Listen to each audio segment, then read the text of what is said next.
देख रहे हैं एनएमएफ न्यूज में, आपके साथ शबनम। इस वक्त दिल्ली से बड़ी खबर सामने आ रही है। आम आदमी पार्टी की 7 सीटों पर हार के बाद मंथन शुरू हो गया है। सुनीता केजरीवाल ने सीएम हाउस में एक बड़ी बैठक बुलाई है, जिसमें दिल्ली के सभी विधायकों को बुलाया गया है। आम आदमी पार्टी के सभी विधायक अब सीएम हाउस में पहुंच चुके हैं। बैठक हुई है, बैठक में हार पर मंथन किया गया है। तो अभिषेक, जिस तरीके से केजरीवाल ने कैंपेन चलाया, जेल के बदले वोट दो, लोगों ने वोट भी नहीं दिया और हार भी हो गई, यानी कि नकार भी दिया। अब कुछ ही महीनों बाद दिल्ली में विधानसभा चुनाव भी हैं, तो ऐसे में केजरीवाल के ऊपर दोगुनी मार पड़ी है और ये बड़ा संकट आ पड़ा है। बिल्कुल, लेकिन सबसे पहले मैं आपको एक बात बता दूं, मैंने एक अरविंद केजरीवाल का इंटरव्यू देखा था, जिसमें एक एंकर ने सवाल पूछा कि विधानसभा में आप बम्पर जीत हासिल करते हैं, लेकिन लोकसभा चुनाव में क्या हो जाता है।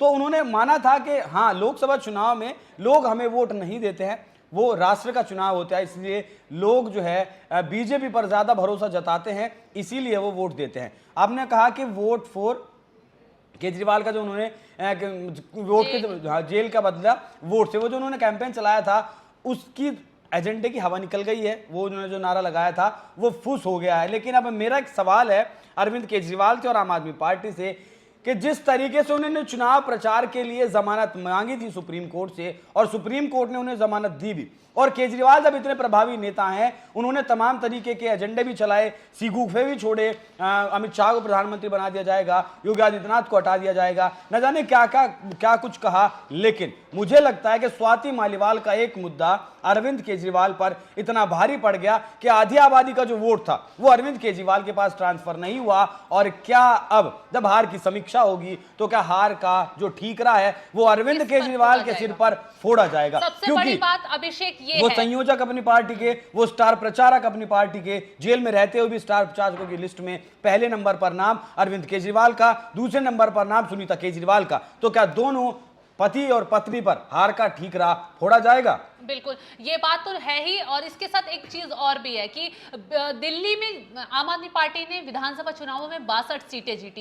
इसी के साथ 62 में से 52 सीटें ऐसी हैं जहां पर लोकसभा चुनाव में बीजेपी ने लीड किया है। यानी कि अगर मौजूदा वक्त में दिल्ली में विधानसभा चुनाव होते हैं तो कहीं ना कहीं अभिषेक ये इस बात की ओर इशारा कर रहे हैं कि केजरीवाल की हार पक्की है। सिर्फ 18 सीटें ऐसी हैं विधानसभा क्षेत्रों की जहां पर आम आदमी पार्टी को बढ़त मिली है, वो है सोमनाथ भारती का इलाका। इसी के साथ मनीष सिसोदिया का जो इलाका है, जो शराब घोटाले में अभी मनीष सिसोदिया जेल में बंद है, मनीष सिसोदिया का जो इलाका है वहां पर बीजेपी को बम्पर वोट गया है। यानी कि भ्रष्टाचार का जो मामला है वो कहीं ना कहीं केजरीवाल की राजनीति को ले डूबा है और केजरीवाल के लिए लोकसभा चुनाव में वो भारी पड़ा है।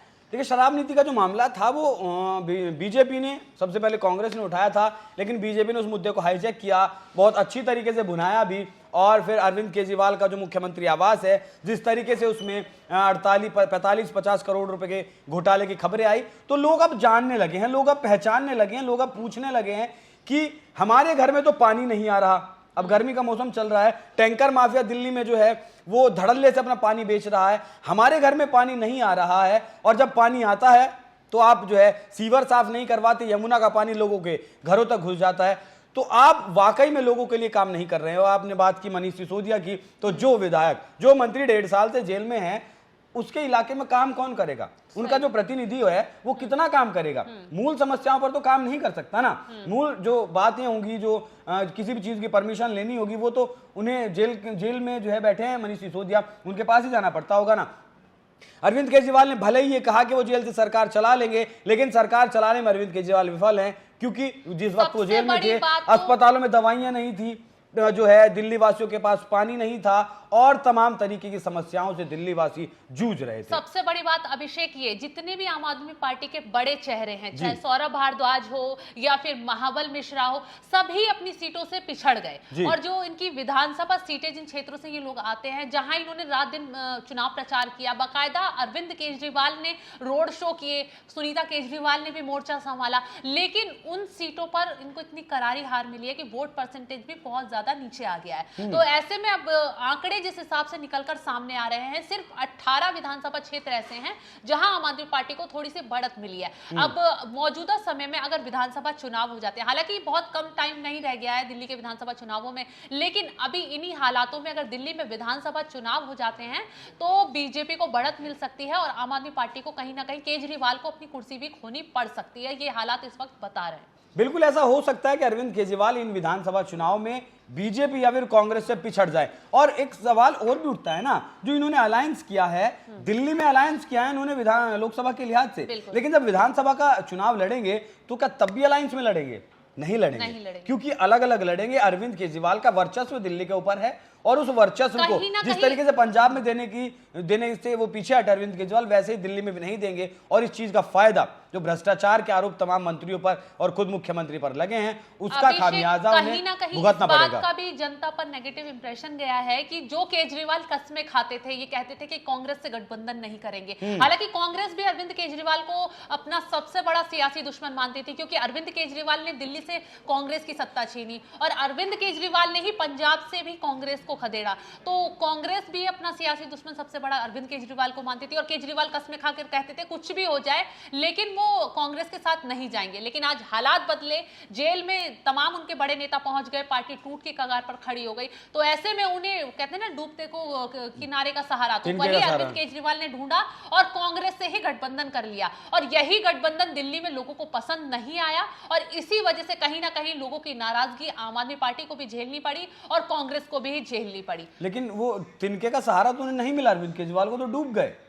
दिल्ली में उन्हें 1 सीट नहीं मिली, पंजाब में सिर्फ 3 सीटें मिली, पंजाब में कांग्रेस पार्टी को 6 सीटें मिल गई, उससे ज्यादा आम आदमी पार्टी से ज्यादा। मतलब आप इसे ऐसे समझ लीजिए, 2022 में जो उत्तर प्रदेश का विधान लोकसभा चुनाव हुआ था 2019 का, उसमें समाजवादी पार्टी का वोट बसपा को ट्रांसफर हुआ था, बसपा की 10 सीटें आई, समाजवादी को बसपा का वोट ट्रांसफर नहीं हुआ, 5 सीटें आई। अब पंजाब के गठबंधन में भी वैसे ही हुआ, जो आम आदमी पार्टी का वोट था वो ट्रांसफर हुआ, मतलब वो कांग्रेस के हिसाब नहीं, माफ कीजिएगा, वो चला गया कांग्रेस के पास, लेकिन आम आदमी पार्टी को वो वोट नहीं मिला। जो वोट विधानसभा चुनाव में मिला आम आदमी पार्टी को, लोकसभा चुनाव में वो वोटर आम आदमी पार्टी का नहीं रहा, क्योंकि उन्हें पता था कि आम आदमी पार्टी का अस्तित्व नहीं है। बीजेपी के सामने अगर राष्ट्रीय स्तर पर कोई पार्टी खड़ी है तो वो भी आज पैन इंडिया पार्टी अगर कोई है तो वो कांग्रेस पार्टी ही है, आम आदमी पार्टी नहीं है शबनम। लेकिन मुझे ऐसा लगता है कि इस गठबंधन का अरविंद केजरीवाल को नुकसान हुआ है, फायदा नहीं हुआ। और विधानसभा चुनाव में बड़ा सवाल है,